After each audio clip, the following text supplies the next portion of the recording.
Hello, everybody, and welcome to Music Industry Insights Worldwide. And today we've got the amazing Joey with us. Hi, Joey. How are you? Hey, I'm not too bad, thank you. Oh, it's lovely to meet you. And thank you so much for taking the time out to come and share your story, your views, and your experiences of the music industry with us today. I really appreciate your time and your expertise. Do you want to tell the viewers No, a bit? fa- Thank you. sorry. Yeah, Right. no, thank you. I appreciate it. I really appreciate that. Do you want to tell the viewers a little bit more about yourself, where you're from, and what you do? Yeah, so I'm originally from Blackpool, but I do live in Manchester now.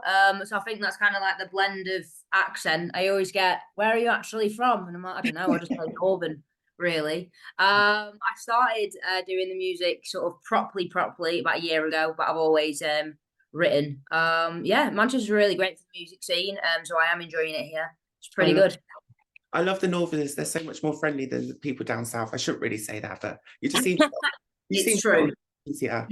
It's No, definitely true. I mean, I definitely find that because I dress a little bit quirky and whatnot, and I will just kind of still walk around, and I'll definitely get more stares when I'm in London than I do in Manchester you for see, sure. I like the quirky. I like the different. I don't like everyone that always fits in and looks the same. So I just think you're unique, and that's what I love about Yeah. you. So yeah, just thank you for being unique and thank you for being you. So you've told us you've been in the music industry for a year. Have you been doing music for that long, or have you done it since you was a child?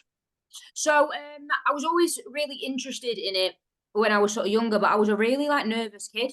Okay. Well, I really tried to involve myself in all of those kind of things. And my dad's a drummer as well. So I really tried to involve myself. I learned guitar and things, but I just didn't have the guts, to be perfectly honest. That was genuine truth. Did not have the guts until I got a bit later on in my life. And then I was like, it is a now or never sort of thing, isn't it? As you do sort of age, and you luckily, I think, as you do age, you get more confident because you know that. Well, what's the point of not doing? And we are going to obviously pass at some point. You don't want to live the rest of your life with a regret. And that was Exactly. my big thing. I did not want a regret, so I just thought, got to go for it, got to do it, got to go for it. But I've always written, If you're just never really did it. definitely. So tell us a little bit more about your music and how you create that music and what you actually express through your music. So a lot of my stuff is quite mental health driven. Cool. And sometimes I write it when I'm in that headspace. Yeah. So if I'm in the right or wrong headspace, should we say, I write a song within sort of 5 to 10 minutes. But if Okay. I'm not in the headspace and someone says, "Oh, could you write me a song on X, Y, and Z?" Well, I'd be buggered because I'd be like, "All right, it's going to take me a while now." Uh, but essentially, yeah, it's just to get my own feelings out and hope that those feelings also are the same as someone else's feelings so that they can like have the feels from it too. Yeah. Um, yeah, I've also got like a song that is one of my most recent ones, and it's "This Is Me," and that's kind of just about being allowed to be yourself. I love that. Essentially, like don't tell me what to do. I'm going to be me, and that's that. And you said your dad was a drummer, so have you always been around music? And obviously, did he share some expertise in that with you and like Oh, guide I you? wish. I wish he did. My dad's a jazz drummer, and I mean, I absolutely love this of him. But all he wanted to ever do was play. So as long as he was playing, he was happy. He didn't have any kind of I need it to be in front of an audience. He didn't have any need for fan base or anything like that. He literally just wanted to play. He didn't want to get anything out there with his drumming or anything like that. So there wasn't really any help there. But it kind of at least gives me a good rhythm, I suppose. Yeah. And how did you get into the music industry from obviously, not being in the industry and learning these skills? How did you get into it? Well, I started singing lessons when I moved to Manchester. I started took up singing lessons, Yeah. and my singing teacher's partner is actually my main producer, so the person who's produced most of my music. So I think it was a little bit of a push, but a little bit of a tap, and I was like, yeah, all right. And then I'm either 0% or 100%, and I was like, well, if I'm going to do it, if I'm going to put all this money into it, I'm going to put all this effort into it, then I'm going to do it. Yeah. And from that day, which was just over a year ago now, that's all I've done is sort of day in, day out, is put everything I've got into kind of making something in this world and sort of learning on what I should be creating for other people, really. That's really, really good. And obviously, being a female and up north, like a lot of the music industry is centered in London. A lot of it Yeah. is, around men as well. How have you found that and obviously navigated your way through the industry, only been in it for a short time as well? In all fairness, I think it helps in a way.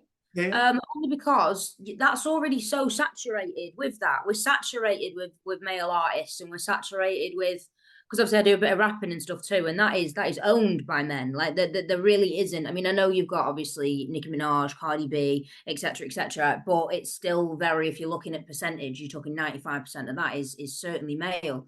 But that actually gives you a better shot because you're more unique, and it gives people a little bit more to talk about. Because if you're just the same as everybody else, well, no one's going to talk about you, I Well, yeah. suppose, and that's what you need. Even if sometimes it's not the best kind of talking about you, but it's still people talking about you. No press is bad press, right? Right. 100% agree with you. You've got a very striking look about you. You're quite distinctive, and so is your music. So where did that Thank come you. from? And I love that about you. So tell us a little bit more about that and how you've been inspired. The looks, I think probably I was a bit of an emo kid when I was growing up. So I've always been into that kind of sort of style, and I quite like sort of skater. I chose my colours based on sort of logos and things, and Love I it. really like Halloween. I'm a big sort of Halloween fan, so like orange and black really fit there.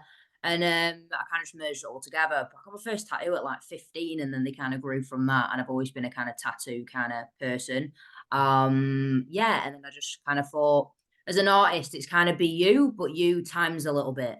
Yes. Because you never don't want to be you, because if you do that, well, you're going to slip up somewhere. Someone's going to figure out that you're lying or something. And if you do end up making it, which, hopefully happens, then you need to be yourself when doing so. So it's kind of me just plus a little bit. So plus a little bit of like color schemes and whatnot. So yeah, but yeah, Being authentic and relatable is really, really important. And I think this is what a 100%. lot of artists forget as well in the music industry. It's about originality and being you and expressing a story through your music. So obviously with your music, what kind of messages are you portraying through that? And what's your kind of narrative? My biggest thing and sort of what I have sort of on my bios is I want to make us freaks feel seen. So I love I that. got bullied a lot when I was younger. I was kind of like very outcasty. I didn't I kind of was like kicked out of things and stuff like that, as opposed to looking at who I was and why I was maybe the way that I was. And it caused like a lot of problems. And I want to stand for that. Like you are, and if you are individual, you are unique. It's not a bad thing, it's actually your strength. Just you have to use it to your strengths. And anyone who says different can go and do one. And that's kind of what my music is kind of for. And anyone who's kind of like comes and joins my team, that's kind of what it's about. It's like I want the weirdos here, because we're not weirdos. We're Everyone just just people, misfits. people norms. Yeah. Yeah, yeah. So it's about making us be comfortable and have a space. And if I want to scream at the top of my lungs in a random public place, and nobody will do. If that's how I feel at the time, and that's how I want other people to just feel safe. Go on, go. I love that. And tell us a little bit more about the styles that you cover, your genres, and have you done any collaborations and stuff like that? Yes, I've done a couple of collaborations. Two, I think I want to say two. I'm in the midst of doing another one, so I'm like, is it three or is it two? No, it's two. I'm in the midst of doing one at the minute, sort of about what the beauty media is kind of like, and kind of it's a kind of like you should be going to the gym and you should be doing this and all of that, but also at the same time you also should be living a life, and it's kind of the contrast of the two. So yeah, a couple of collaborations. One's about sort of social media and how social media affects your life. And I've got 8 tracks out at the minute, and I'm not gonna lie, I've forgotten what the question fully was. Oh, that's no worries at all. It was kind of like how do you kind of what kind of styles do you do and how do you kind of Oh, it's all right, it's cool. well, while I've been kind of finding my feet a little bit myself as well with styles, I've kind of dabbled in a little bit of everything. So there is one sort of underlying running one, which all my music is still pop Yeah. related. But each of them you've got like kind of a hip hop pop track, and then I've got a drum and bass one, but it's not heavy drum and bass. I've got a dance track Okay. again with an element of pop in, and then I've got kind of like one ballad, which will probably never happen again from me, but that was fit for purpose for what it was for.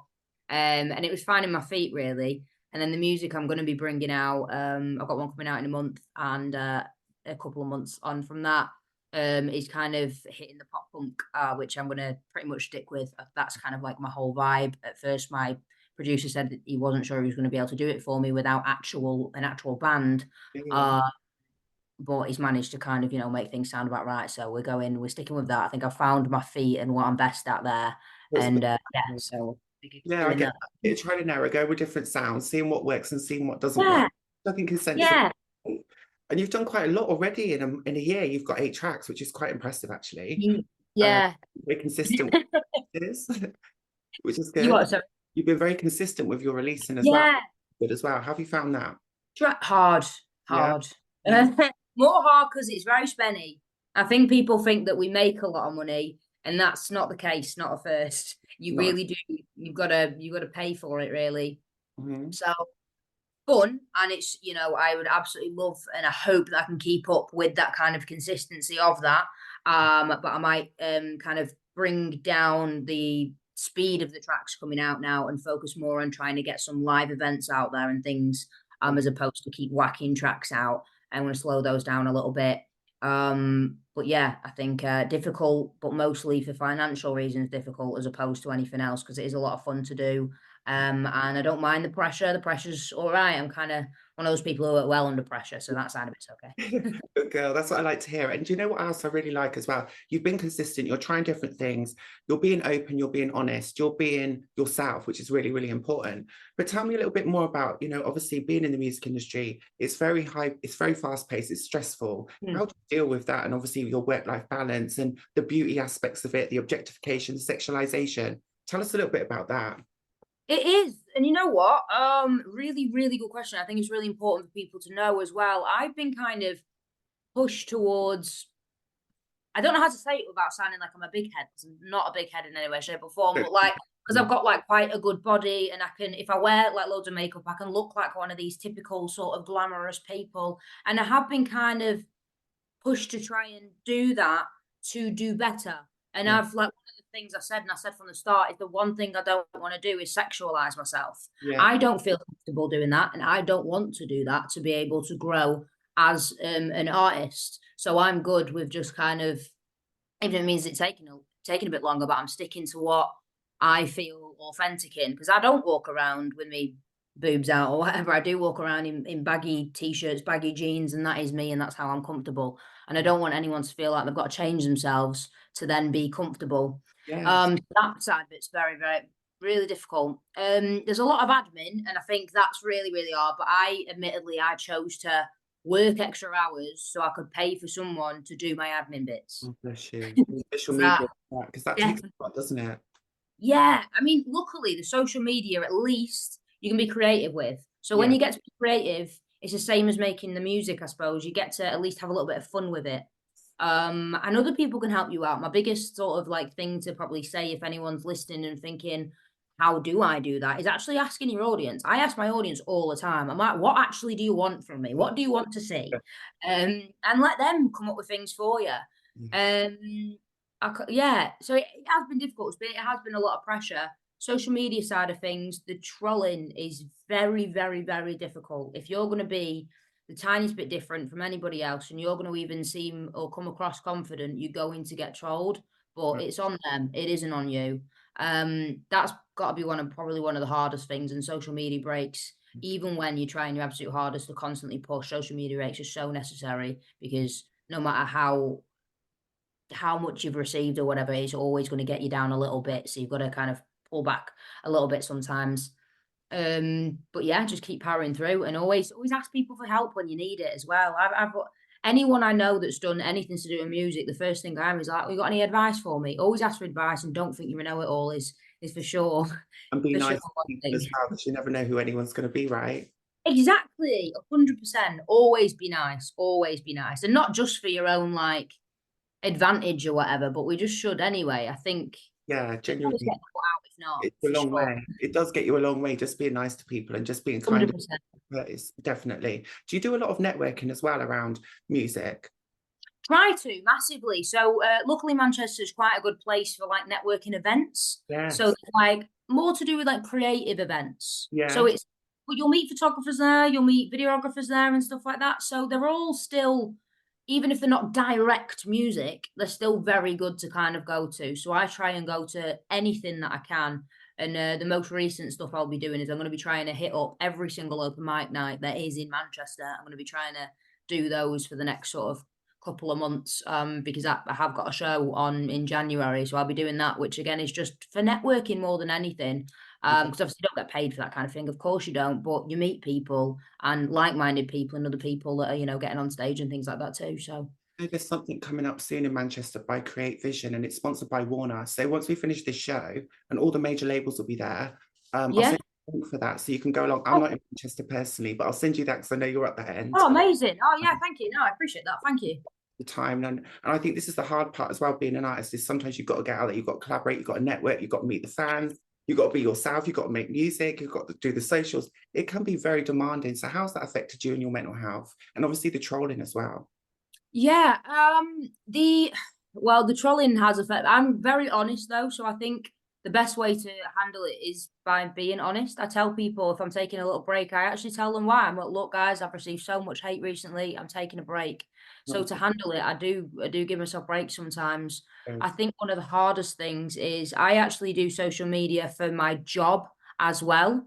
So people are constantly comparing me to, like everyone obviously like Lady Gaga, she's called Stephanie something. So you've Okay, got yeah, Stephanie something and you've got a Lady Gaga, and people just can't, the people who are on those socials cannot just overcome not seeing me as a fitness coach, because that's what I am as a day-to-day, how I pay my bills. I'm a PT, but I do it all online. So I can't stop it so that I can get rid of it, yeah. because otherwise I can't pay my bills. But also it makes it very, very difficult to gain sort of a new fan base or people that are actually just interested in the music without asking me, sort of work questions. And then if I say that work, please don't ask me work stuff. We're just, ask me to play a song, let's go for it. Sometimes I can get a bit. So you don't like your job then, and what? And I'm like, I never said that, but it is still a job, and that is probably the hardest thing for me. Going into this world has been the hardest thing, because I've got a little bit of a persona built up as something else, and as soon as I call it work, which it is, people get very offended by that. Yeah. So that's very difficult for me. Juggling balls, isn't it? It's literally like juggling all these different balls at once and figuring it all out. Yeah, Awesome. yeah. Totally understand. And what's your thoughts and feelings around equality, diversity, inclusion at the moment in the music industry? I wish that I actually could probably give you a better answer, because I don't think I've been doing it long enough to be able to give like a really good answer, if that makes sense. I think we're getting better in terms of like LGBTQ artists. I think there's more, but saying that, the majority of them are from the US. Yeah. So I'm yet to see sort of like a big rise in sort of LGBTQ artists that are like based in the UK. And they are all sort of US based, so they're doing fantastic. The UK, I find, is so maybe a little bit behind in all sectors of diversity, not just so even like down to disabilities and stuff, as opposed to anything else. And even with like, so I'm neurodiverse, and even that, like the US, do the US have many? I mean, we've got pretty much the only one I get compared to him. So I get compared to Youngblood quite a lot, and that's because the similarities there. But I think we only have Youngblood really, someone who's really big, that kind of covers that. Yeah, and not many females at all. I think that's the thing. I think the stats were 20%. So 1 in 5 artists signed to a label were female, and then it goes down to 12% of songwriters and only 3% of producers. So there's a massive gap between males and females. And I think we are talking about it more. We are talking more about mental health. We're talking about more about neurodiversity, disability, intersectionality, which is really, really important. But we need that ability, I think, to empower the next generation to say, 100%. yeah, we are supported, we are heard, and we are welcome. And I think that's a massive gap that we have got at the moment, right? Yeah, I think it's that, exactly that. It makes you feel like you're not welcome because there isn't others. So I guess it's our job to just keep saying we are and fight anyone that says otherwise, I suppose. Yeah, so I keep think we standing do for what we that stand from for. a very young age as well, right? So we've kind of got used to it in a way, and we're just like, well, we're just going to do it Yeah, anyway, regardless of what other people say. I think yeah, it's your heart and your passion, isn't it? yeah, yeah, 100%. So do you think cultural and age differences have an impact on the amount of equality, diversity, and inclusion that we can achieve at the moment? And obviously, up north's a little bit different to down south. Is it a bit more tricky up that way? You think, is it less diverse up north than it is down south, do you think? Or do you think it's quite even spread? Ooh, I'm not 100%. I might say even, but that might just be because the people that I kind of know in the music industry are mostly sort of like rap. because those Yeah. are the open mics and stuff that I have done. It's mostly been in the rap world. So of course, in the rap world, you do have a lot of more culture, so much more culture, and it's more like a family of us being so cultured, and it's really nice. And even though I'm actually the odd one out, I don't feel like the odd one out there because Yeah. we are just a family, and it doesn't matter what color you are, what your religion is, where you're from. It doesn't. None of it matters. It's just we're here to.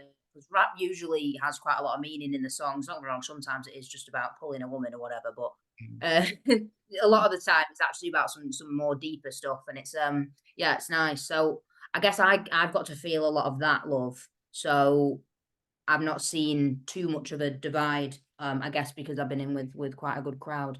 So you touch on rap a lot, and as a white female rapper, how do people treat you when this? Because I love rap, I love female rappers especially, but we do have a lot of American female rappers, but Yeah. not so many English. Again, like you said before, that crossover's not quite there yet. So how do you get treated when people are like, oh my god, she can rap? Because I love rap. Uh, um, when performing so nicely, so Yeah. well, like it's great. I was the one that I did, and it wasn't so long ago. Was full of 10 or no 12 different artists, and I was the only female.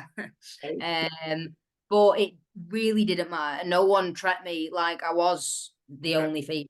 Um, yeah, no one treated me any different. And I got off stage and everyone was just like, that was sick, mate, and whatever else, and it was quite nice, so it was good. Although there is take that online, so you're taking it away from an audience that obviously are there to support you. Take that online if I'm singing for a live or whatever, and I've got usually about 100 people sort of watching at a time. That's where the hate will come from. That's where the clear, distinctive, you shouldn't be doing this, kind of like feelings like get put out there and be like, what are you doing? What are you playing at? Go back to the kitchen, all that kind of crap. And you know it's there, Yeah. but you can stay out of it when it's not so online, because obviously anyone paying to see you, well, they obviously what they want to be there and they want you to do well and succeed. And I believe if you haven't got anything good to say, just don't say it because there's no need, is there? Exactly. So has there been direct discrimination and stigma coming from people online rather than maybe not face to face, but online? Has there been a lot of that as well? Oh yeah, I have received a lot of hate, a lot of hate online. Whether that's to do with because I do sort of talk about having ADHD a little bit, mostly in terms of because there's a lot of anger and stuff like that can come, and obviously a lot of like upbringing type stuff that made like a massive impact from then when you go into adulthood. And there's a lot of people that I know that follow me that like me to touch on it because it can really be difficult sometimes. So whether I'm getting shut up, ADHD is nothing, now that everyone's got it, that kind of saying, or it's you shouldn't be, are you a dude or are you a female because you sound like that kind of thing. I've had a lot really. But yeah, online is a brutal place, brutal place Yeah. when So, you're a little bit different anyway. so what's your kind of next plans then? What's your plans for the next 6 months to a year? What you're up to? So I have a show so there's an Ed Sheeran experience. So it's not Ed Sheeran, but it's kind of like the guy doing like a tribute act. Yeah. Sort of the best one in the UK. So I'm performing at the O2 in Newcastle in front of like 1,500. So I'm quite excited for that. Thank you. I'm supporting that, which I'm really happy to have got. So the play by play just up until then is I've got 2 tracks coming out before that date, obviously giving it a break over like the Christmas period and that. Just to do as many sort of open mics as I can, really build up a little bit of thing there, and then keep I've had a few sort of radio plays and that, so keep trying to push for a few more of those and make a few more connections while I'm taking a little bit of a break from constantly bashing out songs. I'm able to kind of give myself that little bit and build on sort of the unfortunate thing that we've got to do is building up a following. As we all know, unfortunately nowadays is super important. So make more videos, make more followers, hopefully, so that people notice you more from a number, which I think in this day and age is a crazy thing, but it is what it is. It used to Yeah. be the days, now it's popularity and talent. So it has got a little bit more tricky, unfortunately. Yeah. 100%, 100%. But at least it means I do find that at least you have a little bit more control over putting your foot in the door. Whereas, because if you just keep trying and keep persevering and, hoping that something will go viral or something or other, and it happens, and it don't get me wrong, it doesn't happen a lot, but it does happen. Cat Burns, I think, came from social media stuff, and yeah, Ven B. There's a few ones. So H, just thinking I compared to H as well. But I get something from social media took off and whatnot. So yeah, pushing on those isn't always the worst thing. So it's hard, but it at least allows you to maybe have a foot in. Building that fan base, Joey. Like, if anyone wants to connect with you, find out your work, your music, your next live shows, how can people get hold of you, your social media platforms, or any other way they can collaborate? Yeah, so it's always on. I always say to everyone when I'm on lives on TikTok, I mean, more than welcome to come and join those. I usually do those from like 10 till 11. But inbox wise, I look at my Instagram ones, because when I open up all of them, I'm like, whoa, what's going on? And I just lose my shit. So, and they're all my platforms are under Joey Makes Noise. Yeah, so all my platforms is Joey Makes Noise. Luckily, when I've decided on my handle, all of them were free, and I was like, right, let's grab them on every account we can. And yeah, it's all about making noise, I guess, speaking up for people. Okay, brilliant. Thank you so much. And the last before we go is, have you had any major wins or successes you want to share with us before we go? I've got to say, for a year, I would have to say that supporting acts that I'm going to be doing, just with the fact that it's such a big audience, it can be up to 2,000, but they're expected 1,500. So I think that in sort of my first year, I'm really hoping to get on all the prides next year. So hopefully that'll be my next year's win, is smashing sort of all the prides, because that's what I'll be trying to attack next year. But that, and I've had, I think, 4 different radio stations sort of play my music. One of them being iHeartRadio in the US, which is quite a big one. So yeah, I got an email through and I didn't even know really what it was, and I just passed it on to someone and they were like, whoa, that's really big. And I was like, oh, okay. I'll make a little win thing of that then, I guess. As proof that it happened. Yeah, so I've got to say that's probably also one of the big wins, but yeah. Amazing. And when is the show up in the O2 in Newcastle, did you say? When is that? That's on the 31st. On the 31st. January. The podcast will be out before then, so we'll get a little bit of promotion in, get people. Thank you. And is there anything else you'd like to share with us before we go? No, just a massive thank you. I really appreciate you doing this with me and having a little chat with me. So yeah, thank you. And another huge win as well is I've actually got, and it's only little at the moment, but I've got the nicest little fan base. And I hate saying fan base, because as I say to them online, I'm like, I see you as mates. Like, you're my friends now. You're very supporting friends, but you're still friends. And that's kind of like, definitely, if anyone's thinking about doing music, it does keep you going. So when you've got a little fan base, talk to him, like really talk to him, and they're there for you. It's nice. I think you've left us some really good tips as well, and ask your fans to get involved and be part of your personal journey alongside you, because they're the ones that will support your music, share it, promote it, tell all their friends about it, and turn up at your shows and buy your merch. So yeah. And have you got links where people can actually follow your music as well? I will leave it all in the description below anyway, so people can connect with you. So they've just got to follow what we're saying. So they'll all be in the description below as well. So don't worry. I'm sure you get some good feedback off this one. Thank you. Yeah, I think the only one that's difficult to find me on is, for some reason, Spotify. I mean, I've got it obviously in the link in the bio of like my Instagram, my TikTok and stuff anyway. But yeah, the handles Joey Makes Noise, but on like Spotify, you have to put in Joey and then one of my songs as well to find me, because unfortunately, me being a donut, didn't think of creating maybe a last name that wasn't something, so I am just Joey. Maybe I'll put Justin just so people can find me. Yeah, there's a few of them, unfortunately. So mine's capital letters though, always capital letters. Just because I'm loud. Yeah. Thank you so much. Good luck with everything that's coming up. Oh, thank you so much. Thanks for having me. It's all right. Bye. Bye. See you later.